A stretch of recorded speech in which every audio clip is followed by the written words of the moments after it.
Hubungan makin memanas, Menlu China beri gertakan keras pada AS. Menteri Luar Negeri China mengatakan hubungan China dan Amerika Serikat memasuki tahap yang semakin mengerikan dan memperingatkan akan terjadinya potensi konflik. Penahanan dan penindasan tidak akan membuat Amerika hebat.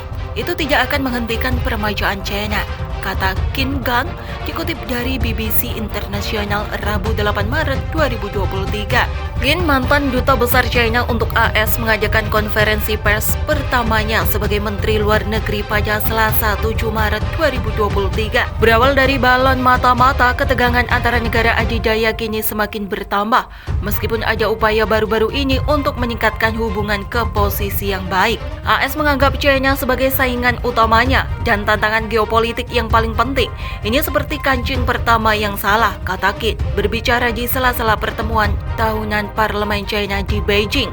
Menteri Luar Negeri itu juga menanggapi pertanyaan tentang apakah hubungan China-AS yang sehat masih mungkin terjadi karena perbedaan antara kedua negara semakin berkembang. AS menyerukan untuk membangun pagar batasan, tetapi apa yang benar-benar diinginkannya adalah agar China tidak membalas dengan kata-kata atau tindakan ketika diprovokasi, ujarnya. Dia juga menyinggung pada komentar Presiden AS Joe Biden bulan lalu dengan mengatakan bahwa AS akan bersaing sepenuhnya dengan China. Jika AS tidak mengeram dan terus mengaum di jalan yang salah, tidak ada pagar pembatas yang dapat menghentikan penggelinciran dan penggulingan, dan itu pasti akan jatuh ke dalam konflik dan konfrontasi.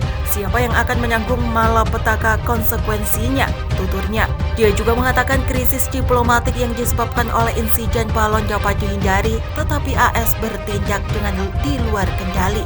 Seperti yang diberitakan sebelumnya, Washington menggambarkan balon mata-mata China itu sebagai pelanggaran yang jelas terhadap kedaulatan AS. Beijing mengklaim bahwa benda itu memang milik mereka, tetapi mengatakan bahwa balon itu adalah pesawat sipil yang terlempar keluar jalur. Hubungan kedua negara juga semakin memburuk selama pemerintahan mantan Presiden AS Donald Trump yang melancarkan perang dagang melawan China pada 2018. Kedua negara adidaya itu terus bentrok dalam berbagai masalah, termasuk soal Taiwan, militerasi China di Laut China Selatan, dan asal mula COVID-19. Komentar Qin merupakan teguran langsung terkait pernyataan yang dilontarkan oleh Presiden China Xi Jinping terhadap AS.